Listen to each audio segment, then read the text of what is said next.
بسم الله الرحمن الرحيم. الرحمن علم القرآن، خلق الإنسان، علمه البيان. الشمس والقمر بحسبان، والنجم والشجر يسجدان، والسماء رفعها ووضع الميزان ألا تطغوا في الميزان وأقيموا الوزن بالقسط ولا تخسروا الميزان. والأرض وضعها للأنام، فيها فاكهة والنخل ذات الأكمام، والحب ذو العصف والريحان. فبأي آلاء ربكما تكذبان؟ خلق الإنسان من صلصال كالفخار، وخلق الجان من مارج من نار. فبأي آلاء ربكما تكذبان؟ رب المشرقين ورب المغربين، فبأي آلاء ربكما تكذبان؟ مرج البحرين يلتقيان، بينهما برزخ لا يبغيان. فبأي آلاء ربكما تكذبان؟ يخرج منهما اللؤلؤ والمرجان، فبأي آلاء ربكما تكذبان؟ وله الجوار المنشآت في البحر كالأعلام، فبأي آلاء ربكما تكذبان؟ كل من عليها فان، ويبقى وجه ربك ذو الجلال والإكرام. فبأي آلاء ربكما تكذبان؟ يسأله من في السماوات والأرض، كل يوم هو في شأن. فبأي آلاء ربكما تكذبان؟ سنفرغ لكم أيها الثقلان. فبأي آلاء ربكما تكذبان؟ يا معشر الجن والإنس إن استطعتم أن تنفذوا من أقطار السماوات والأرض فانفذوا، لا تنفذون إلا بسلطان. فبأي آلاء ربكما تكذبان؟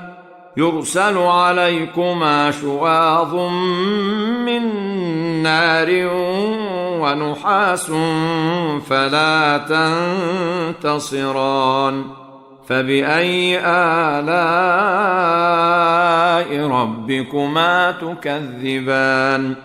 فإذا انشقت السماء فكانت وردة كالدهان.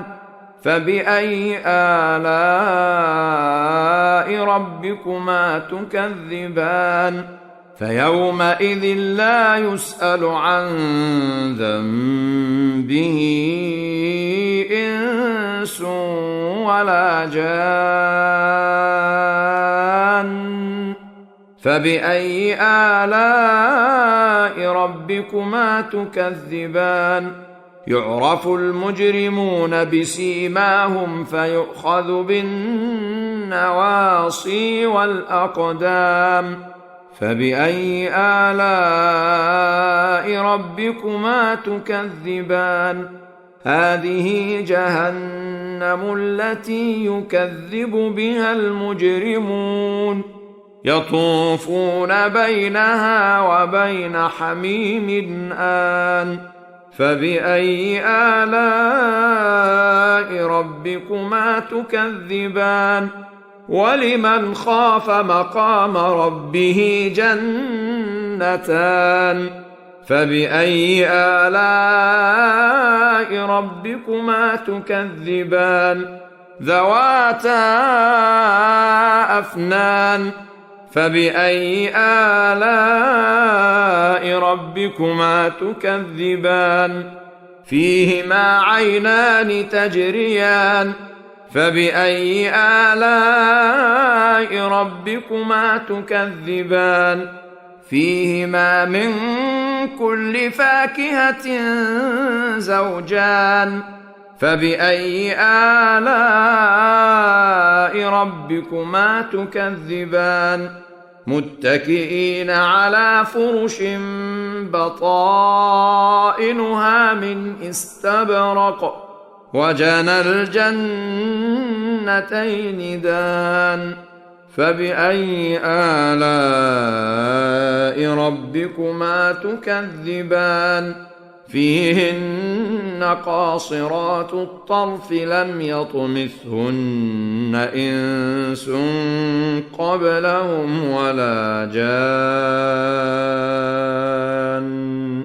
فبأي آلاء ربكما تكذبان كأنهن الياقوت والمرجان فبأي آلاء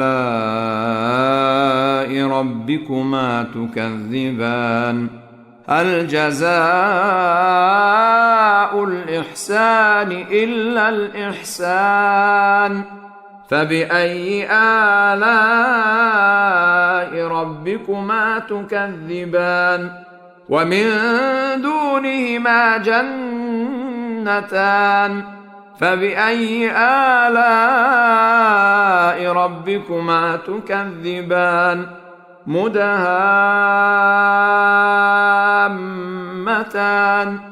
فبأي آلاء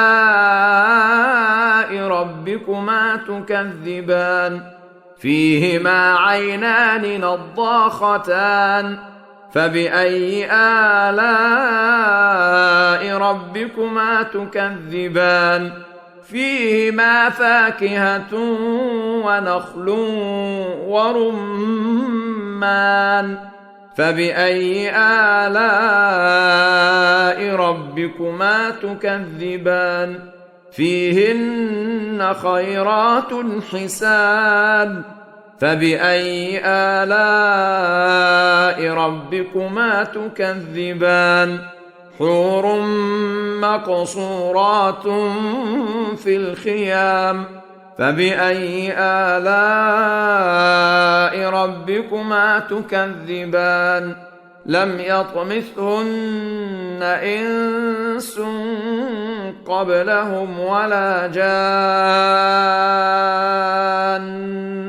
فبأي آلاء ربكما تكذبان متكئين على رفرف خضر وعبقري حسان فبأي آلاء ربكما تكذبان تبارك اسم ربك ذي الجلال والإكرام